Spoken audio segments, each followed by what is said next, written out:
Welcome to the 6 Degree Sports and USA Youth and High Schools Rugby Podcast.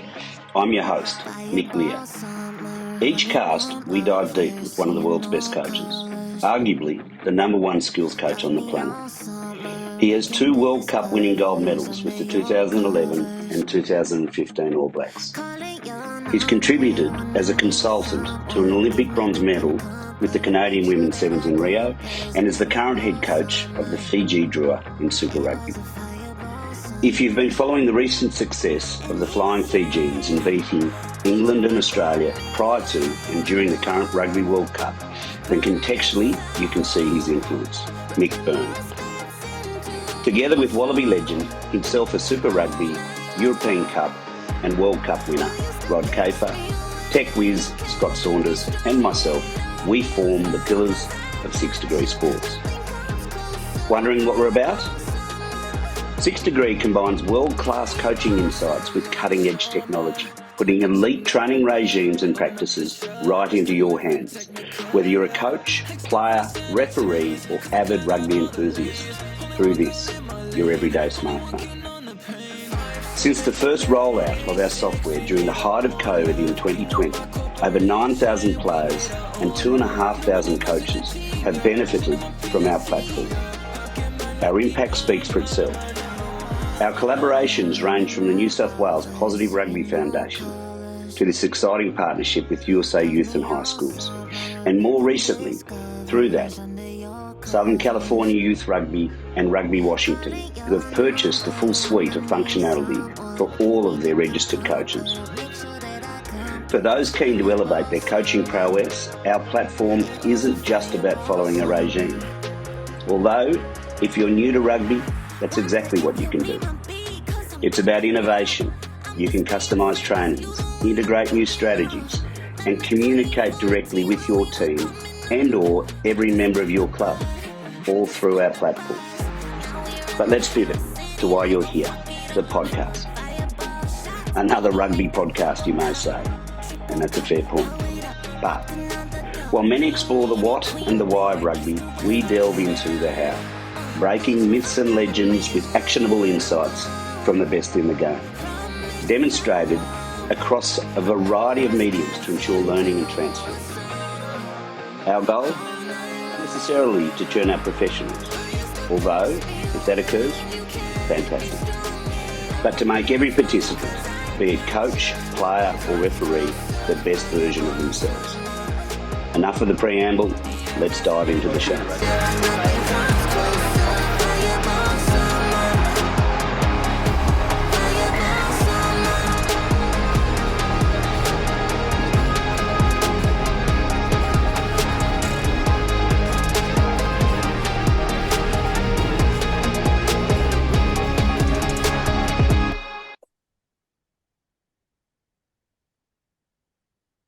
So what we want to do is we're just having a look here, on a positive message. I don't think the players mind if we use their names on the positives, but, if we look at a card here, right now, what do we think he's doing? Passing. He could be passing, eh? Yeah. So what's he doing now?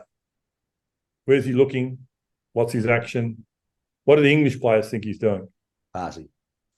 Passing. And now he's kicking. Yeah. So, and as he makes the kick, I think we can see in the background there, can you see the top of the left-hand screen? Yep. So that ball has been kicked. And if we have a look at the players in the picture, say Manon has taken 1, 2, 3 steps, the English player is still heading away from where the ball is. Mm.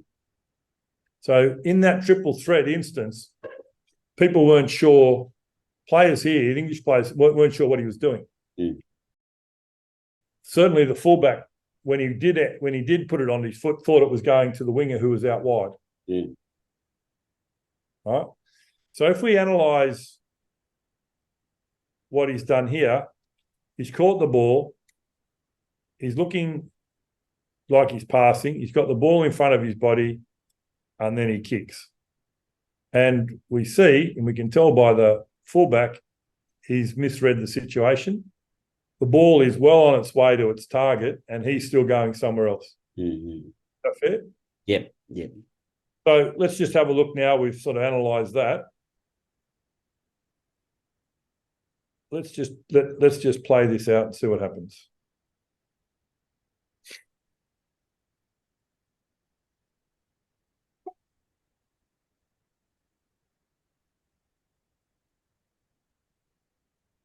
So we can see here the kick is made about 8 metres from halfway. Yep. Kick is caught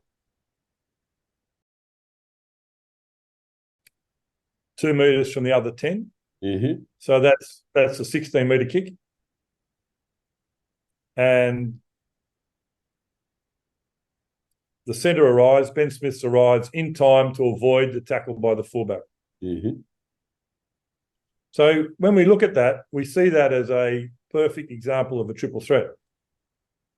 Because what we're saying is that player there, in the case of a guy like Carter, has the ability to do it all there.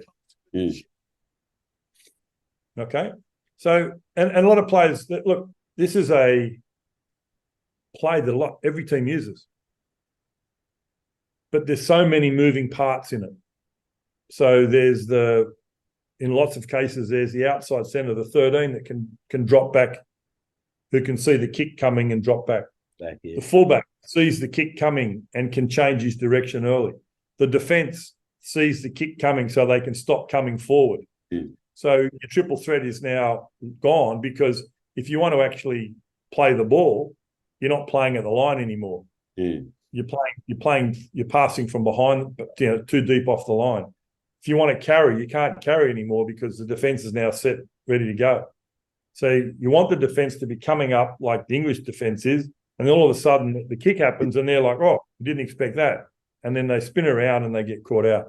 So if we look at, and again, we talk about other examples, and this example here is an example where we can see this happening time and time again in a game. So again, we see this time and time again. This is a play that all the teams use. It's a good play. We've gone home. We've done our homework.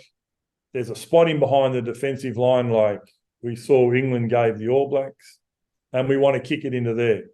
And we need to execute the kick. So we can have a look here. Same action, same thing off a line out. Right, what's the number 10 doing here? Kicking. Yeah. So he's gone. He's not looking outside him like Carter was before. So the defence is coming up reasonably quickly here. But you can see now they start to land on their heels. Mm. They're slowing up. They're landing on their heels. And already 2-3 metres away from the line, the outside backs are starting to turn and go. Yeah. So when we do this, we're just looking at the triple threat action. Same. For me, it's very similar play. Mm. If anything, Damien McKenzie may be a little bit closer. So the fullback here for the All Blacks may be a little bit closer than the fullback for England was. But the big difference for me is, if you look at McKenzie's body action, he's in the same shape the English fullback was in when the ball was halfway to the target. Yeah. Yeah. So McKenzie has already moved to the target before the kick. So he's already got 1, 2, 3 steps towards the target before the kick was made. Yeah. And he was able to get to there. Mm. If we look at the kick like we did with the other one, it's been kicked at maybe 4 metres from the 10, and it lands maybe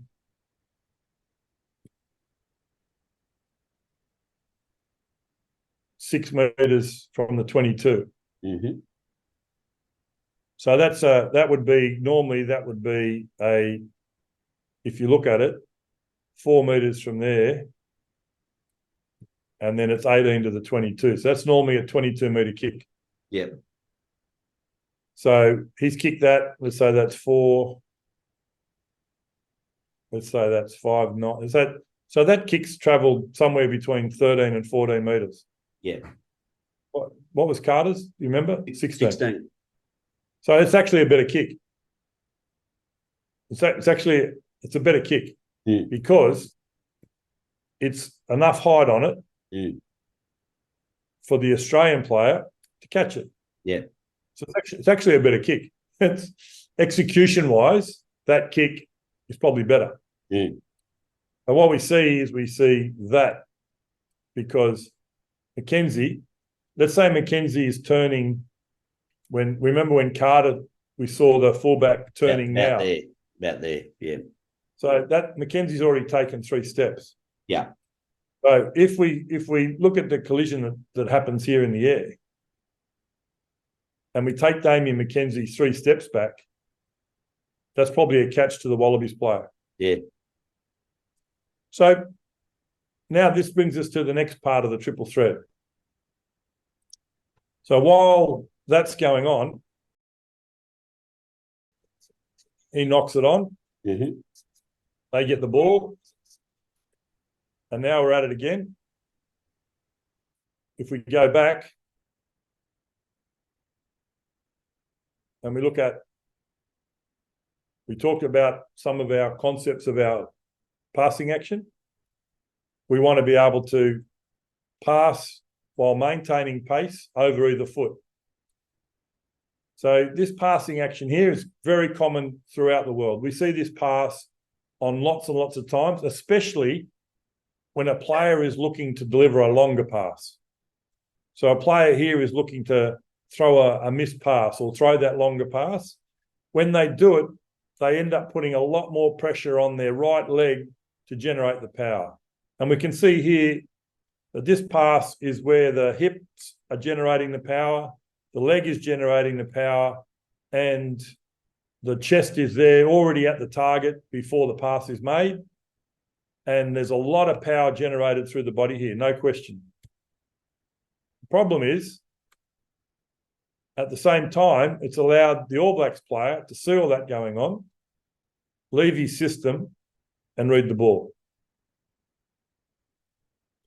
So if the All Blacks player here is in system, he's behind his inside player, he's coming forward at pace, and then he sees that action, he's now freed up in his mind, he's freed up to go, keep coming forward, watch the ball. All he's doing is watching the ball here. And he gets that. So what we would be trying to say here is for that player to keep running forward and be able to throw that pass while maintaining his running action and pace, the skill sets that help our players get. And over the years, we've been able to help our players run square, pass across the body with power and pace and maintaining your running action. And that's what we work on. So when we look at those 2 scenarios there, it sort of shows the triple threat in play. We're running, catching, and passing, carrying, or kicking. What makes it work is the ability to kick while not giving away the cues. So we need to work on that. And that means we have to learn how to pass, not only kick good in short space of time, but be able to carry the ball in a passing position. So we're not loading up the pass. We can see on the second clip when the number 10 loads up the pass, you can see he's loading up the pass to pass. We can see what he's doing 2 steps. Yeah. 3 steps before he passes. Yeah. And so does the All Black centre. He sees that. And he reads his decision-making off cues the attacking player is giving him. So the longer that attacking player can hide his cues, the better we are at maintaining that action. The better we are making sure the ball carrier is able to maintain his running line and use his upper body to make the pass. So I think if we can have a look at a couple of other examples of it working, when we look at these things, it's important that we always try and find examples of players that are, because it is important. We understand that, there's a lot of players out there that are working. We can see the screen here, all right? Yeah, all good, mate. So if we look at the Blues halfback here, we see this play a lot of times, right? We see him running out there. Now, we also see the passing action, what we saw on the number 10 before, where they land on that right foot and they send the message. So I know this is a smaller pass, but our challenge is not only to be able to throw this pass, but to throw longer passes with this passing action. So if we look here, we see the 9 for the Blues running hard at the defender. Now he maintains pace and passes while running. So we don't advocate passing off one foot or the other. We advocate passing when you need to pass. So that means he's running now. He doesn't need to pass there, which most players would pass. Because that's their right foot. We saw that before, which would then allow this defender to drift off. But he needs to pass now because that guy is totally checked. He's still looking to go there. He's not sure. You can see his feet shuffle. He's not sure. Then he shuffles back in here to take the attacker. So you can see the defender go from two options here. He's ready to go. He can bounce out to the next player. He can take the ball carrier. He's open in really good defensive position. He's basically, his hips and chest are in between the two players, so he's balanced up to go either way. And now he turns completely towards the ball carrier. So the ball carrier's done a great job. He's passed the ball, and this is a simple pass, but you'd be surprised the number of players, even in elite rugby, that could only make that pass there. All right. So now what they would do is they would be tucking and running, and they'd get tackled with the ball. He throws that pass while running. Great. Now that sends the rest of them away. And now this player, in Barrett's coming down, the defender's doing the same thing. Cover defence is coming. But even though the cover defence is coming, the player can't leave the ball carrier, even though he knows the cover defence is coming, because he doesn't know what the ball carrier is doing. The ball carrier here has got that ball pretty closely carried in front of his body, carrying it in that options position, in front of his body. What am I doing? Don't know. What am I doing? The winger for the Rebels, he's not sure. And as he gets close, he says, well, he's committing me. I better go to him. So, again, he makes that pass while running. So the Rebels player, even though he knows the cover defence is coming, he can't leave the player because the player's still running. Hasn't made any passing action. His feet haven't been used in the passing action at all. Now, we know there'll be people watching this going, oh, yeah, but it's only a 4-metre pass, 5-metre pass. Well, that's okay. It is only a 4 or 5 metre pass. But I still would say around the world, there'll be 80% of the players wouldn't make that pass because they would make the pass there. Probably there, Which would then allow the winger to drift off, knowing that he's got cover defence if the player decides to hang on to the ball. But because the player keeps running, the defender has to go. Now, we put our speedy winger away, who gets away from the cover defence. All right? So, again, that's just an example of what we're trying to work on. We're trying to work on that ability to pass across your body while maintaining pace. Now, the challenge is, could our player throw the pass to the winger from there? Right? That's what we need to do. We need to be able to help our players be able to throw the pass, not saying he should throw it to the winger, but just that distance. Yeah. You know, that pass that he's making there, we see the scrum is on the 15. He's run halfway there, so he's 10 metres. So that's a 10-metre pass. Yep. He needs to be able to throw that pass. 10 to 12 metres is a good long pass in the game. 6 or 7 metres is a good average pass. The 2 or 3 metre passes are little tip-offs, 1 or 2 3-metre passes. The 3 to 6 or 3 to 7 is an average pass. 7 to 12 is a long pass.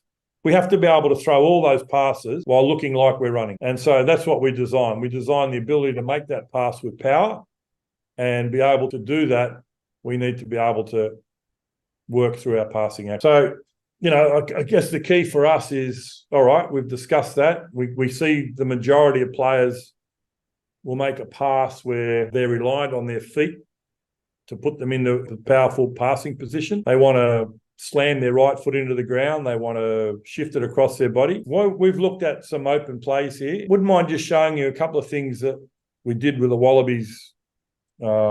We started to get there. It wasn't easy trying to work through Super Rugby teams and with national players and all those things. I don't want to go into that.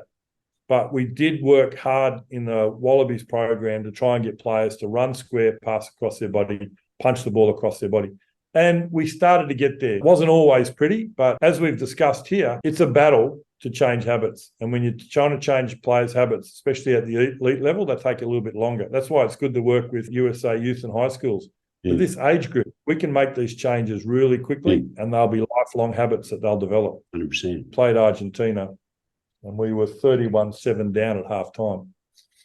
And one of the key things was, how do we fix this? And one of the messages given at halftime was just to back our skill. Go and play the game. All right, just play the game at the line and back our skills. We were a bit caught up in what we were trying to do, where we wanted to be, what we were trying to do, rather than just go out there and play, just use our skill set and play. This is probably the game where it hit home to me that we'd made some really big improvement in the skill sets of our players. Did we always use them? No, we didn't. But when the players went out and just decided they're not going to try and play any style of footy, they're just going to go out and back their skill sets. This was some of the things we saw.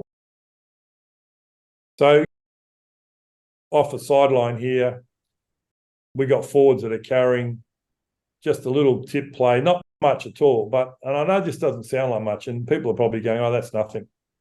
But at any given time here, those 3 players are running forward. Every single defender has to take care of them. All right? And then there's just a late little tip. And as you see here, Adam Coleman passes while running off his left foot. He doesn't slam that right foot down, which would allow... The big thing it doesn't allow the outside defender to see the pass coming, because right now he thinks that Adam's running into contact. But then because he passes over his left foot, it's a little late tip, and Isaac Rodder's able to go through that gap, and then we're able to make that play, and then come through here. Tolu Latu shifts sideways, which we try and work hard to avoid, because then it cues the defender we're passing. So these are some of the skill sets we still needed to work on. But what he's doing here is, this is a call we had that went past the forwards to the fullback or a winger who'd seen space outside the pod defence. And the biggest thing was punching your arms and finishing at the target. Elbows bent at 96 was the powerful position. So you can see there, elbows are bent at that probably 96 degrees. And they snap. You can see there the little snap of the elbows. So there, snap. If we show it in fast motion, just so you can get the effect, you'll see the snap of the elbow. So that's what we want. The elbow's at 90. We talked about it before. We want the elbow to be in a bent 96-degree position. And then we want the elbows to snap, and we want the hands to finish the target. The ball is released. Hands are heading to target. Left hand could be better. And again, because we've done that, the outside defender probably hasn't read that as early as he could have, because he probably thinks it's going to that pod forward. And then 31-21 at the 47-minute mark. We see here the pass from Bernard is that right foot across the body pass. And because he's doing it, you can see the defence has already started to shift off. But we would like Bernard to have been more square onto the defence and pass across his body while he was running. That's the skill we've been trying to work on. Comes to the player here who carries the ball in an options position. Players aren't sure what he's doing. Then when he goes into contact, he sees contact coming. I'd prefer him to be a little bit later before he tucked, because there's an opportunity right there if his both hands are on the ball to drop a little ball inside. Yeah. He's tucked a little bit early, but these are the skill sets we're working on. If he's still got his two hands on the ball there, he can throw that pass inside, or he can throw a tip. But he goes to contact, drives hard, clean out, ball's available. And now we go to Tolu again. This time, same pod, same position on the field. You can see that other defender ready to go, but this time he comes inside because he's just carrying in the options position. Hand catch early, carry in the options position. What's available is a little inside ball, and you can see his right foot coming, gets chopped pretty hard there as he's coming, but he is in the running action. So his running action is still there. He's coming forward and makes the pass. Alan uses good footwork, which we work hard on in a tight five, which is another session we'll go through. Keps could have been there a bit earlier, but that's okay. We play here to Bernard, and this time Bernard works hard on going to the line, and we saw the difference in the passing action from the other one. This one here, he comes to the line, which means his defender stays on him, tries to work hard on the pass. Here we make a good decision, pass over either foot while running, and now it's 31-28.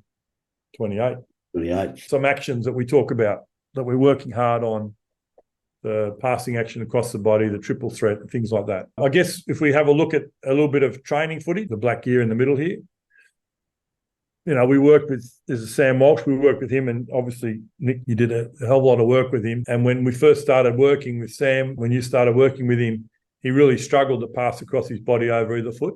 Turn his whole body all the time. Yeah, so he turned his whole body. Sam's gone on now, and he's been capped as a USA Sevens player, if I'm not mistaken. No, you're right. And he used to throw a lot of intercepts, boss, too, because he used to telegraph.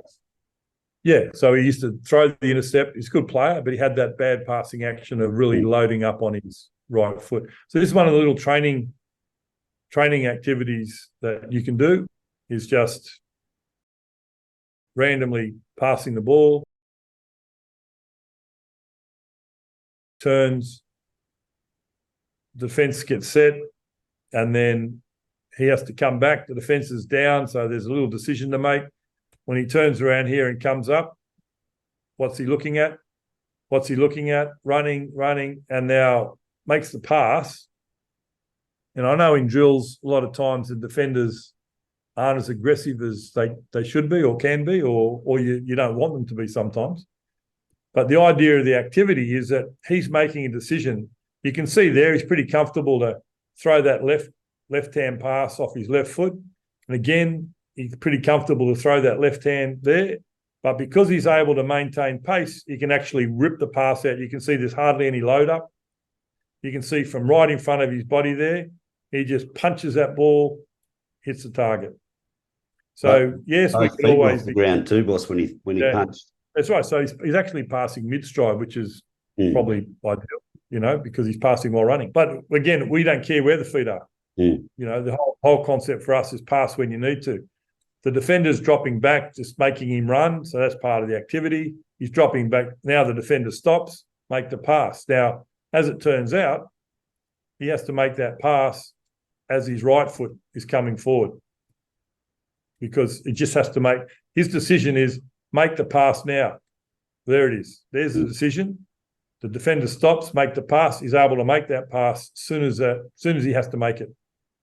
And that's That's our concept of the pass. We are working really, really hard on our feet have nothing to do with the passing action. The job of our feet and hips is commit defenders, run good lines. The job of our upper body is to make the pass. Okay, so that's one little activity. Sam worked through that. Again, if we look at working through the process, we can have a look now at a player you're currently working with. And, we'll just sort of finish up with this sort of clip here and a bit of a demo about what we can do. But it's important as we go through here that we revisit some of the activities and actions we talked about before. Look at the ability to pass, and we see here that we're just looking at the players passing, and we just say it's over either foot. It doesn't matter what foot you're passing over. What we do know is that for this player, it's going to be very, very hard for him to be comfortable passing over his left foot as his left foot is hitting the ground because he's passing right to left. But we just start with the passing so that he's just passing, maintaining running action, passing over his right foot. So as he's passing, he's got the ball in an overcorrection position. So we've actually pushed it to his inside hip, left hip here to isolate overcorrection. And you can see his elbows are at the 90 degree and he punches his pass.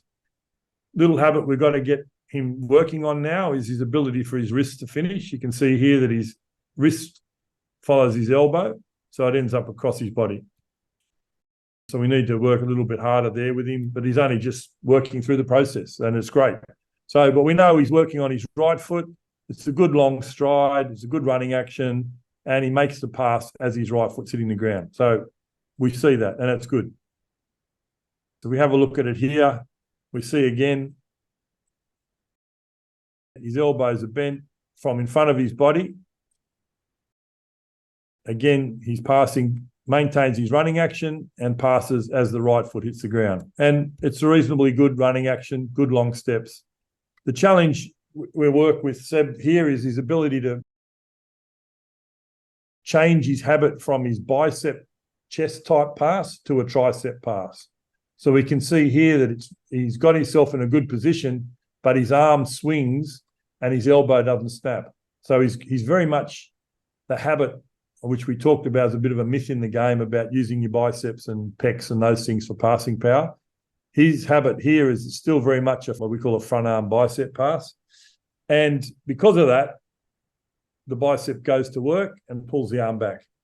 So we need to change the passing action away from the bicep, because if the bicep's working hard, it's going to want to pull the pass back, which is what's happened here.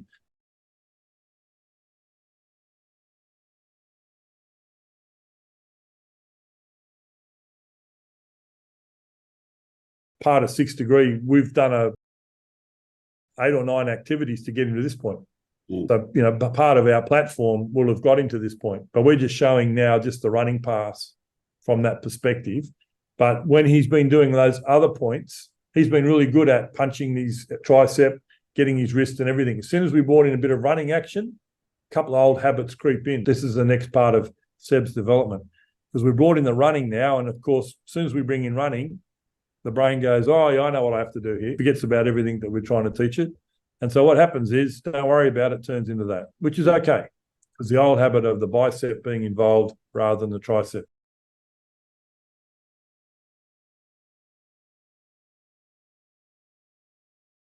Same again, as we go through, we'll see the same sort of action. Good running, and as the right foot's about to hit the ground, he throws that pass. Little bit better on the elbow extension there. After, a couple of coaching points, you can see there that he's got a little bit more elbow extension. The right arm hasn't gone up and done that little bicep punch. Talked to him about that on the previous one. Let's get that elbow, make sure that elbow's punching harder. So the elbow punch is better, but we notice the wrist comes a little bit later, but we notice the left hand, it's done what it always does and fails him at the end, just falls off the pass. If we could get that left hand to rotate in as well, that's going to generate more power. And now we have a look at when he tries to make that pass off his other foot. And this is the big growth. And this is awesome. The fact that he's doing this is awesome. But if you have a look, we've just put a heavy ball in his hand to exaggerate it. But you can see now the running action looks completely different. So before, when he was running and passing over his right foot, he was able to maintain that running action. Now that he's passing on his outside foot, now that he's passing over his inside foot, we can see the running action is a lot harder to replicate, because we need to really work hard at maintaining pace. And so he's got a little bit of what I suppose you'd call a karaoke swing, just a little swing across, and that's really going to affect him out in the field, because that would say if he was passing there and he had to pass over his right foot he would send him out. He'd be drifting out on the pass, which would then send the defences out. Elite players have the same issues. This is issues we've been working on now for 20 years, and we've seen massive change of players. The ability to just get that leg there, instead of it swinging out, just be normal running action. And that's part of the development.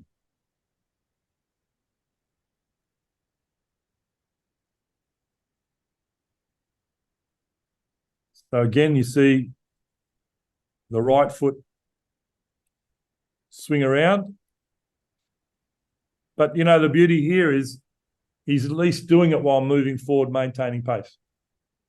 So there's a subtlety that we can, there's only a subtlety. He's still moving forward and he's making the pass. And you can see here that through the coaching you've been giving him there, his elbows and his snaps.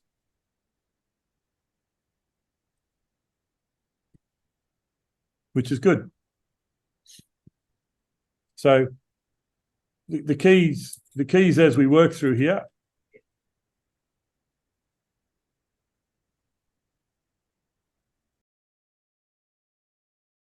there's a couple of keys here. We know that the elbows being 96 degrees is the most powerful position. And right now he's there. So what needs to happen here is, and this is part of probably getting the activities to Seb, the next growth for him, is to understand here he needs his elbows to stay at that 90. We don't talk about the 96 degrees. We just talk about the shape. So we look here, his elbows need to stay in that position, because right now his tricep is loaded up. And we go back to the counter movement. We talked about the coupling movement of being able to load up the tricep and explode it through. That full extension of the tricep generating all that power. And we see here, and this happens a lot, and look, I've seen guys coaching on social media that talk about things and then go away and pass like this, even though they say, oh, you've got to pass across your body, and then they go and pass themselves and they drop their hands down low and get away completely from what they've been coaching. So this is a key part of the coaching point. If you're going to coach something, you're going to teach something, coach it and be aware of it. Yeah. So in the case here, as Seb comes through,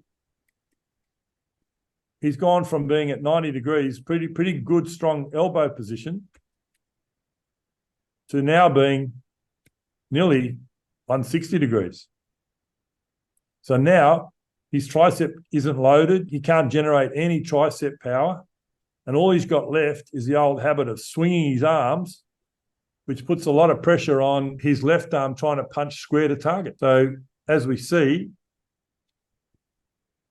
because his elbows drop down and they go straight here, as he gets to here, there's very little elbow extension he's got left. So there's not a lot of power he can generate from there without using his hips, which he's trying to do, and really swing his arms hard, which causes that little flick of the wrist, that arm's going backwards there. So key activities, the symbol of the football, whether it's a Gilbert or an Adidas or whatever the ball is, you have that at the top there, and you see that, and you start on your outside hip, and you make that pass across your belly button, the action we talk about. Yep. And the player sees the Gilbert sign or the Adidas sign, whatever it is, the Summit, whatever the ball is, it's there, and it stays in the same position, doesn't rotate at all. Remember, we talked about that. There are some coaches out there, you've got to start rotating early. We already know that's a myth. Don't listen to that instruction. It's a myth. Pass across, so the ball goes across your body. You see that Gilbert sign going across your body. And then once it leaves your body, that's when you can start your rotation. Punching your tricep, and then getting across your body, exploding your elbow, and then the rotation can come late. So that's an activity for him. The biggest one that we need to work on as well to help him with his feet, believe it or not, is his wrists. If we can help him identify the wrist explosion of the punch, the wrist finish, he'll generate so much more power. His body won't be trying to find power in his feet. Because by generating that power through his punch of his tricep, extension of his elbow, and rotation of his wrist, he will then be confident that he doesn't need to find anything in his leg, and his legs can just do what they're meant to do. Now, how long does this take? Depending on the quality of the player, depending on the amount of time he does it. But we envisage that this could be a 9-week fix.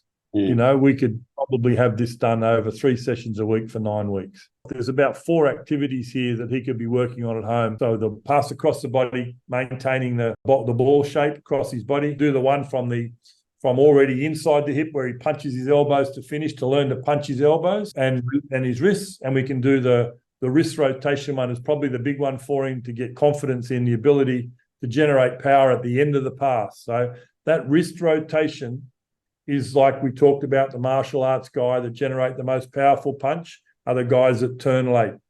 We generate that turn late action on the pass, we can generate a lot more power. So we've got to help him understand what that wrist rotation feels like. And I'd say probably between those 3 activities, we'll see big improvement with Seb over the next few weeks. Cool. So what I'm doing now, guys, this is obviously our platform, the platform that we developed at 6 Degree, which every youth and high school coach in America has access to a free version, a free coaching version based on age groups. But what we're doing here with Seb's got his own copy of this. And because I'm using the advanced functionality or the upgrade functionality of being able to customize his session, because of Mick's now analyze what he's been doing, I can then add the activities that Mick's just talked about. So one was the wrist punch from belly button, wasn't it, Mick? And the other was inside hip, standing inside hip. Yeah, the passing one from the inside hip. Inside hip, and then outside hip. The one we talked about was the outside hip for the ball, watching the ball go across the body. Across the body, yeah. So let's just grab that one as well. So I'm just going to drag those in. Standing punch, pass, outside hips. Let's just have a look at those.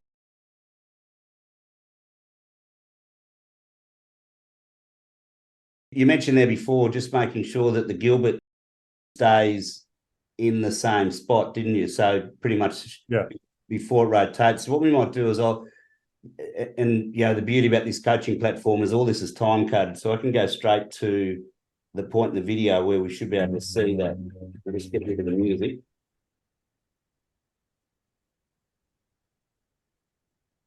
So as we talked about, loading triceps.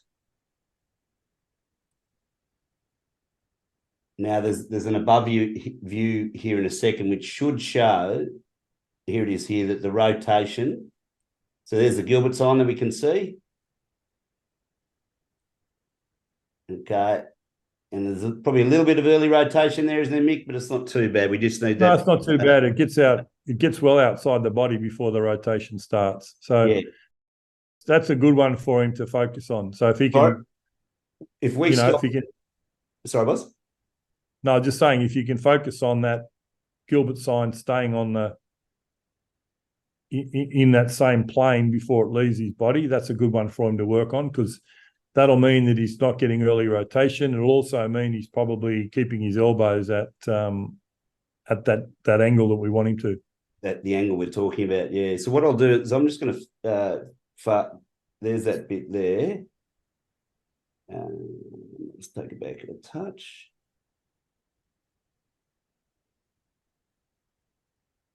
So the beauty about this is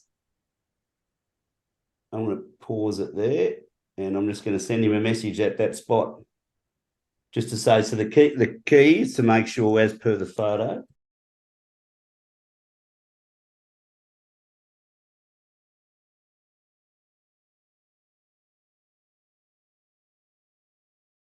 Okay, so that message is now going to go to Seb at that point. So when he'll get a message come up, he'll get a message come up here. He clicks on that, and that'll go straight to that point in the video. So we're able to not only obviously provide a lot of information in terms of the videos, which is what Mick's just gone through, but we can actually point to our players the exact point in the video that we want them to focus on. So he'll have a clear picture of that, and all he needs to do to focus on it. So just a quick one, Mick, what do you think about in terms of repetitions for each of these?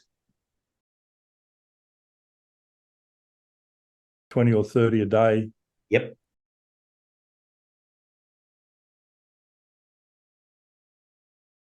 I think the key here is with this messaging is that he gets to look at that part of the platform as he can look at his own footage doing it and things like that as well.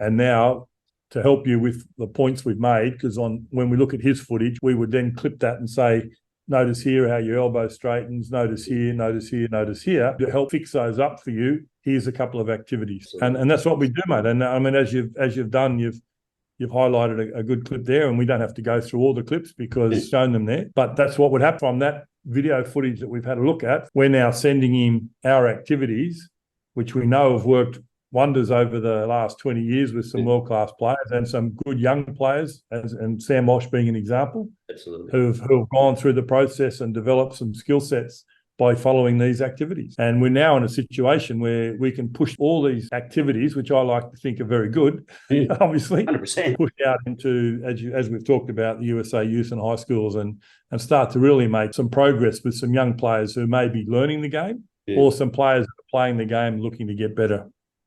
That's it. And look, we had a pretty good case study last year at an academic school. But first 15, they were basically all from Div 2 and Div 3 teams in the previous year, and they ended up making a grand final against Edmonds College, who were rated in the top 5 in the country. And it was because we did these skill sets every day. Wasn't for long, might be for 10 minutes a day, but made a huge difference, massive difference. Yeah, well, I think, I know we're finishing up now, but I think one of the key things for me has been when I started coaching in rugby and I wanted to help players get better. I couldn't understand why it wasn't actually being coached like this, because every other sport coached like that. I remember my son I used to think he was a great swimmer. He was a great swimmer. He was 0.01 of a second of making the Olympics, wasn't he? Yeah, he got pretty close, yeah.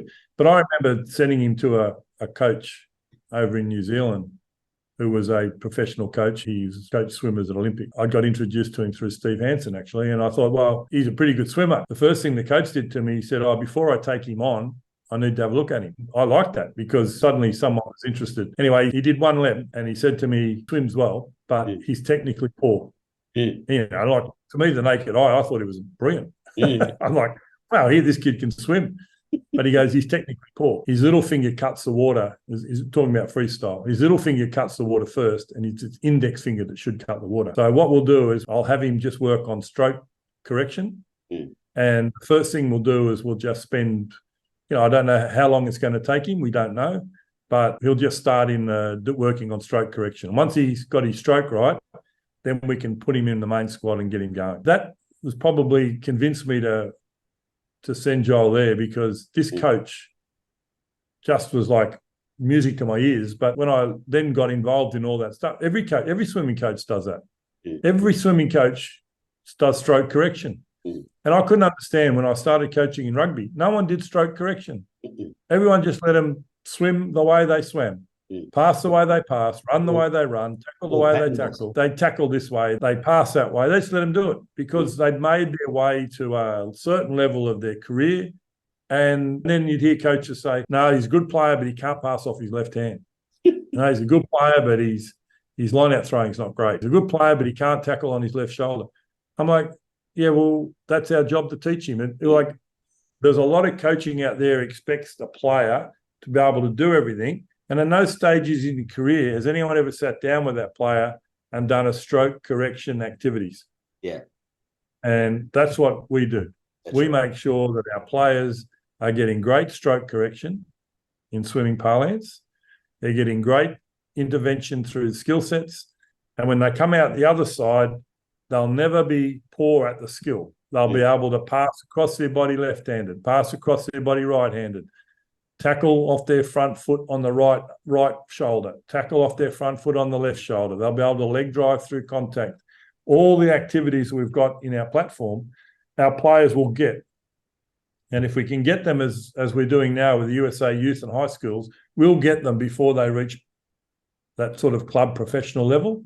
Yep. And then a coach can go to town with the player. He can create whatever system he wants to create. Yeah. Because his players will be able to do all the skills. And that's our passion. That's what we want to do. Well, good, mate. For next week, we're obviously going to look at kicking, and we've got some stuff of kicking, but also I'll show you Seb's response to that, and then we'll film him again next week to see if a little bit of improvement there too, boss. So. Yeah, well, I reckon, mate, if you can get Seb, even if there's a way of the interaction, so maybe let's get him on next week. He'd love it. Zoom interaction.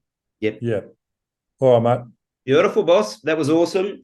So thanks again, Mick. Just a quick shout out to USA Youth and High School. We'll put the link in below, and Gio and Dave, when they send out their next email, we'll have the link to the podcast, but also the links to the platform. So coaches can sign up for free.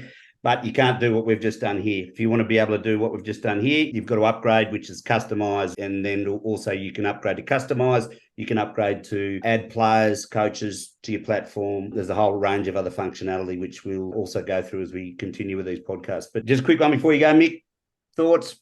Fiji, Australia? Australia are starting to hit their strap. Any new coach needs probably a 2 or 3 month window to get some stuff done. And Eddie's been able to do that. Same as the Fijians.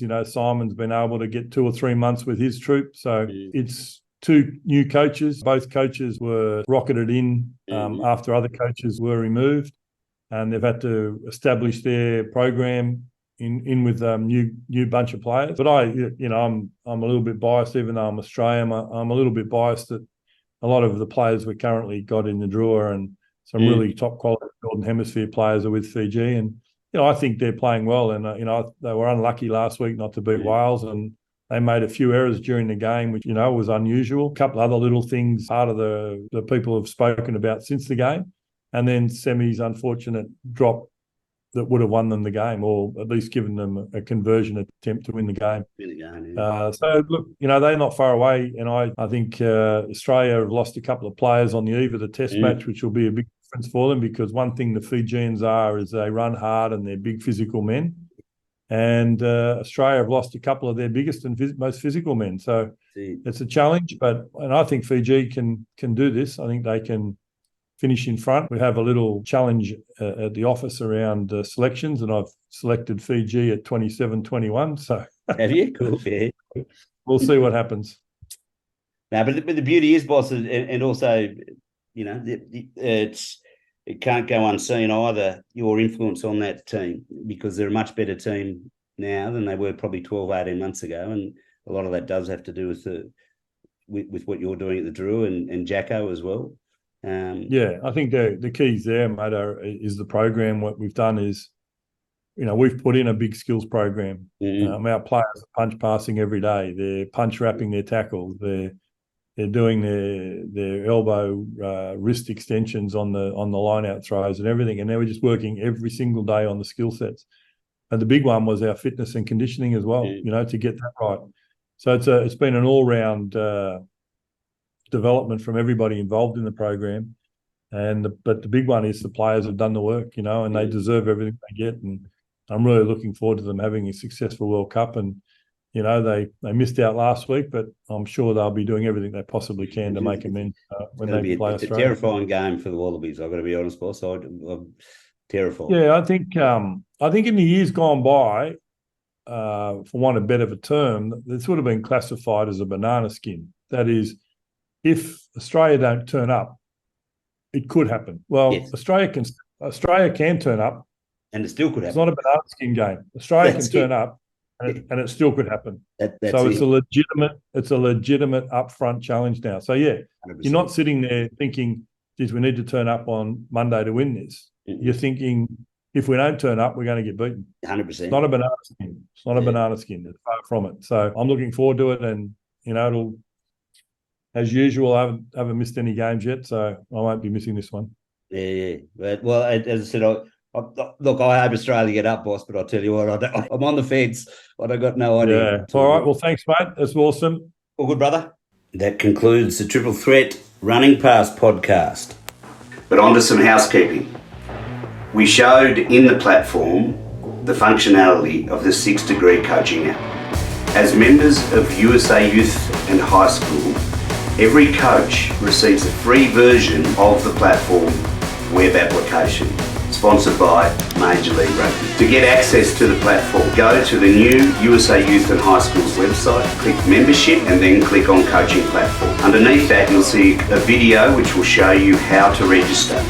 Register and take advantage of the fundamentally wonderful resource that's there. Some of the features that we showed during the podcast are advanced or upgrade features. Once you get your head around utilising the app, and if you want those upgrade features, then all you need to do is click either customise or upgrade in the app. The app will take you through that process. Now, 2 states have purchased the upgrade features for every one of their coaches. So Southern California, Youth Rugby, and Rugby Washington. For those coaches who would like to take advantage of that, please email me and we can arrange a demonstration so we can get you registered onto those platforms. My email address is there. I thank you again for watching and look forward to continuing these podcasts over the course of the World Cup. Thank you.